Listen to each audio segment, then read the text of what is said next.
स्वागत है आप सभी का। रिसेंटली आप 2-3 दिनों में पिछले में देखोगे कि इंडियन आर्मी, हमारे डिफेंस मिनिस्टर बिल्कुल साइलेंट है, पिन ड्रॉप साइलेंट है। कोई मीडिया में बयान नहीं दे रहे, कोई ट्वीट नहीं कर रहे बांग्लादेश के रिलेटेड, जहां जैसे वहां पर प्रोटेस्ट हो रहे हैं, जैसे इंडिया को धमकी आ रही हैं। बट अगर आप ग्राउंड पर देखोगे तो कुछ और चीज हमें नजर आती है। बताया ये जा रहा है, जो नॉर्थ ईस्ट में अभी रिपोर्ट किया जा रहा है कि इंडियन आर्मी, इंडियन एयरफोर्स रात को सॉर्टीज लगा रहे हैं। सॉर्टीज मतलब जो पेट्रोलिंग कर रहे हैं हमारे जेट्स, जो ये नॉर्थ ईस्ट को काटने की बात करते हैं, तो वहां पर अभी पेट्रोलिंग कर रहे हैं जेट। इसी बीच एक और पाकिस्तान की तरफ से एक धमकी निकल कर आई है इंडिया को ओपनली। ये कामरान सईद ने ये स्टेटमेंट दी है कि अगर कोई ब्राह्मण ब्राह्मण बेसिकली वो इंडिया को ये बात कर रहे हैं कि हम डिवाइड करें, जैसे ब्रिटिशर्स ने डिवाइड एंड रूल की गेम खेली थी। क्योंकि अगर आप देखोगे इंडिया में सिर्फ ब्राह्मण ही नहीं है, इंडिया में मुस्लिम, सिख, ईसाई, बौद्ध, बहुत सारे रिलीजन है, हम सेकुलर नेशन है। बट इन्होंने टारगेट कर कर कहा है कि ब्राह्मण अगर उन्होंने डेयर की बांग्लादेश की तरफ आंख उठाकर देखने की, मैं आपको पहले ना उनकी वीडियो दिखाना चाहता हूं। कहना चाहता हूं कि हम आपके साथ खड़े हैं। पाकिस्तानी अवाम, पाकिस्तान और पाकिस्तानी फौज आपके साथ खड़ी है। अगर कोई माशी दबाव बांग्लादेश पे डालने की कोशिश करेगा या बांग्लादेश की खुद मुख्तारी पे अटैक करने की कोशिश करेगा तो पाकिस्तान की बाशऊर अवाम आपके साथ खड़ी होगी। अब मैं ब्राह्मण साम्राज्य को बड़ा एक क्लियर मैसेज देना चाहता हूं कि अगर अब किसी ने मेरी निगाह उठा के बांग्लादेश की तरफ देखा ना, तो पाकिस्तानी अवाम, पाकिस्तानी फौज और हमारे मिसाइल आपसे दूर नहीं है। ऑपरेशन मार्का हक बुनियानुल मरसूस के अंदर जिस तरह हमने आपको नाको चौने चबवाए थे ना, वो दोबारा कर लेंगे। हाँ, इनके कॉन्फिडेंस को दाद देनी पड़ेगी क्योंकि जैसे इन्होंने 11 एयरबेस उड़ाए हैं, अपने पड़वाए हैं इन्होंने 11 एयरबेस जो इनके डिस्ट्रॉय हुए हैं। इंडियन आर्मी जो ब्रह्मोस आई थी ना, जो ब्रह्मोस आई थी ना ऊपर से गिरती हुई, इनके पास इतना सामान नहीं था कि उसको इंटरसेप्ट कर सके। जो उन्होंने वो गिराए थे ना एयरबेस के ऊपर, अपने बम गिराए थे, ब्रह्मोस गिराई थी। जो नूर खान एयरबेस, भाईजान नूर खान एयरबेस में बम गिर गया तो अगली बार भाईजान कहने का भी मौका नहीं मिलेगा। ये कह रहे हैं कि पाकिस्तान के मिसाइल बहुत ज्यादा दूर नहीं है इंडिया के, और कह रहे हैं कि अगर इंडिया ने आंख उठाकर देखा बांग्लादेश की तरफ या फिर कोई प्रेशर डालने की कोशिश की तो पाकिस्तान के मिसाइल ज्यादा दूर नहीं है। इसी बीच आप देखोगे कि इंडिया एक अजीब सी ही साइलेंस में है, कोई हम बयान नहीं दे रहे। कोई अगर देखेंगे हम उनको रिटेलिएशन नहीं कर रहे बयान के जरिए। बट जो बॉर्डर पर चीजें हो रही हैं, मैं आपको एग्जैक्ट चीजें नहीं बताऊंगा, मैं आपको बता रहा हूँ कि जो ये देश होते हैं ना, बड़े बड़े देश लाइक चाइना, रशिया, यूएसए, इनके मे बी एजेंट्स भी हमारी कंट्री में होते हैं, सभी के होते हैं, ये कोई बड़ी बात नहीं है। एंड इनकी सैटेलाइट भी सारी दुनिया पर नजर रख रही है। इनको पता है कि कुछ ना कुछ इंडिया कर सकता है। इंडिया बांग्लादेश के बीच रेड लाइन ड्रॉ कर रहा है कि इस रेड लाइन से आगे मत निकल जाना, तो एक्शन हमें मजबूरन लेना पड़ेगा। अगर हम सोच सकते हैं कि कौन सी ऐसी रेड लाइन हो सकती है, पाकिस्तान और बांग्लादेश एक डिफेंस पैक्ट साइन करने की बात कर रहे हैं। इनकी बात चली है, ये बता रहे हैं कि सारा कुछ तय है। अगर आप यूनुस को देखोगे वो इलेक्टेड लीडर नहीं है। इनको चाहिए कि ये कह रहे हैं सारा कुछ रेडी है, बट हमें सिर्फ एक चीज चाहिए, हमें इलेक्टेड लीडर चाहिए। तो आप सोचेंगे कि इसमें घबराने वाली क्या बात है, सऊदी के साथ भी तो किया। मैं आपको बताऊं, सऊदी अरेबिया इंडिया के साथ कोई डायरेक्ट बॉर्डर नहीं शेयर करता। बांग्लादेश है कि ऐसी जियोग्राफिकल कंडीशन पर है जहां पर हमारा सिलीगुड़ी भी उसके पास है, और वो एक बहुत ही बड़ा, सबसे बड़ा इंडिया के साथ बॉर्डर शेयर करता है। एक चीज अभी न्यूक्लियर के वाली चीज भी आ जाती है, क्योंकि अगर डिफेंस पैक्ट साइन होगा तो ये म्यूचुअल डिफेंस पैक्ट होगा, ठीक है। इसके अंडर पाकिस्तान का न्यूक्लियर अम्ब्रेला बांग्लादेश के ऊपर भी आ जाएगा। ये बात हो रही है। इसके बाद से आप देखोगे कि इंडिया एग्रेसिव स्टेटमेंट नहीं दे रहा, बट इंडिया उनको उनकी रेड लाइन बता रहा है कि इसको क्रॉस मत कर देना।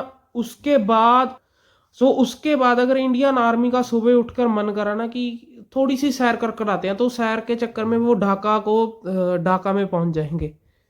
एंड इस चीज़ को हम इतना लाइक कह सकते हैं कि हमें जज कैसे हुआ। तो आप देखोगे कि रशिया के ऑनवॉय का जो अभी ढाका में है, रशिया ऑनवॉय टू ढाका बांग्लादेश, उसने बांग्लादेश को क्लियरली 1971 वॉर की याद दिलाई है कि कैसे इंडिया आर्मी की वजह से और रशिया की इंडिया को सपोर्ट की वजह से बांग्लादेश नहीं बनता। उन्होंने क्लियरली ये डांट लगाई है कि रिलेशन सुधार लो, वरना इंडिया अभी हार्ड पावर को यूज करने के मूड में है। इंडिया अभी डिप्लोमेसी छोड़ चुका है।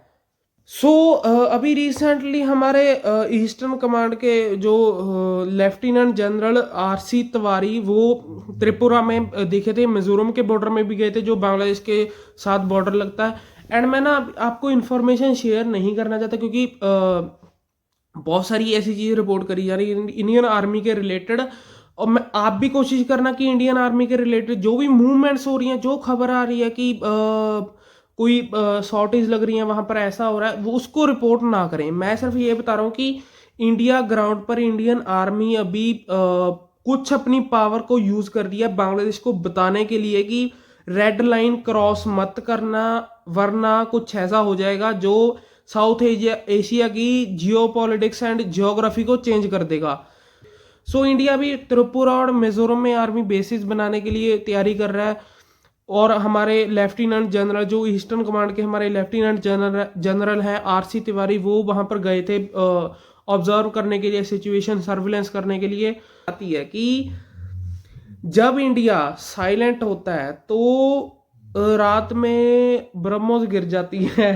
जो आपने पाकिस्तान में सीन देखा था, उनके टेररिस्ट कैंप पर इंडिया ने जो ब्रह्मोस गिराई थी, सो तब तो हम बेसिकली स्टेटमेंट दे रहे थे क्योंकि देश के मोराल को भी हमें अप रखना था। रिसेंटली टेरर अटैक हुआ था, बट अगर आप इंडिया की डॉक्ट्रिन को ऑब्जर्व करोगे तो हमारा सरप्राइज एलिमेंट एक बहुत ही बड़ी चीज आती है। अगर मूवमेंट इस साइड हो रही है, कुछ उस साइड हो जाएगा। सो ऐसी चीज है, हम प्रिडिक्ट बिल्कुल नहीं कर सके, ना ही हमें प्रिडिक्ट करना चाहिए। इंडिया की नेशनल सिक्योरिटी इंटरेस्ट के लिए बहुत इंपॉर्टेंट चीज है। आप भी कोई ऐसी इंफॉर्मेशन अगर आपको कोई पता है तो इसको कमेंट सेक्शन में जोश के चक्कर में या किसी भी और ट्विटर पर इसको पोस्ट ना करें। इंडिया की सीक्रेसी को, हमारी सरप्राइज एलिमेंट को रहने दें। एंड जो खुलना में जो ये अभी लीडर को शूट किया गया था उसके हेड में, इसके भी कनेक्शन अभी निकल कर सामने आ रहे हैं कि जो खुलना में हमारी वीजा सेंटर पर हमले हुए थे, ये उसका मेन लीडर था। तो इंडिया अभी वहां पर सेंटर्स, अपने वीजा सेंटर बेसिकली बांग्लादेश के साथ रिलेशन कम करने के इंडिया अभी शुरू हो चुका है।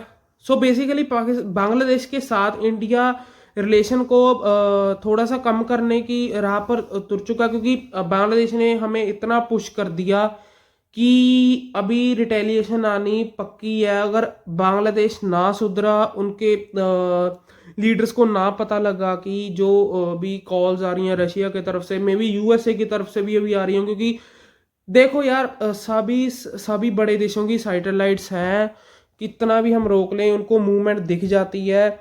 सो अभी उनके साथ भी जो इनके मालिक है ना, उनके गोरों के, उनकी कॉल भी अभी आ रही होगी इनको। सो मैं आपको बता दूं कि जो वकरुल जमान है आर्मी चीफ, उसकी हमारे आर्मी चीफ के साथ बात हुई है, बट उसने इंश्योर किया कि इंडिया की सिक्योरिटी को हम रेड लाइन हम क्रॉस नहीं करेंगे। बेसिकली इंडिया की सिक्योरिटी को हम रिस्पेक्ट करेंगे। बट जो यूनुस है ना, उसके विचार पता नहीं कोई और ही है, पता नहीं वो क्या वहां का डिक्टेटर, पावर से वो उतरना नहीं चाहता वहां से। और वकरुल जमान वो बात को समझता है, बट वो उसके पास कुछ ज्यादा उसकी ना तो वहां पर चल रही है। वहां पर बहुत सारी चीजें रैंडमली हो रही हैं, कुछ वहां पर प्रिडिक्टेबल नहीं है, बहुत रैंडमली यूनुस अपनी कोई और दुनिया चला रहे हैं, स्टूडेंट कोई कुछ और कर रहे हैं, और आर्मी चीफ कुछ वहां पर और कर रहे हैं।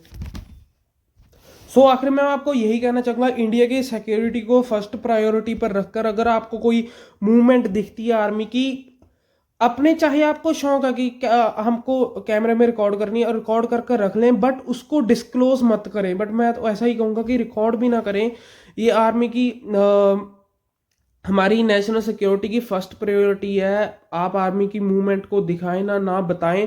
मोटी मोटी चीज़ लाइक ऊपर ऊपर से बता सकते हैं कि जैसे मैंने आपको बताया कि शॉर्टेज चल रही है, वहां पर आर्मी की मूवमेंट हो रही है, बट ये मत बताएं कि कौन सी आर्मी, कौन सी बटालियन, जो कि ओपन सोर्स में है, जो आर्टिकल चीज़ें हैं वो तो चलो पब्लिक ही है, वो कोई भी पढ़ सकता है, बट जो पब्लिक नहीं आपको दिख रहा है उसको मत बताएं। सो ये थी आज की वीडियो। अगर आपको वीडियो अच्छी लगी तो वीडियो को लाइक कर देना और चैनल को सब्सक्राइब कर देना। हम मिलते हैं एक और अगली नई वीडियो में, तब तक के लिए take care and good bye.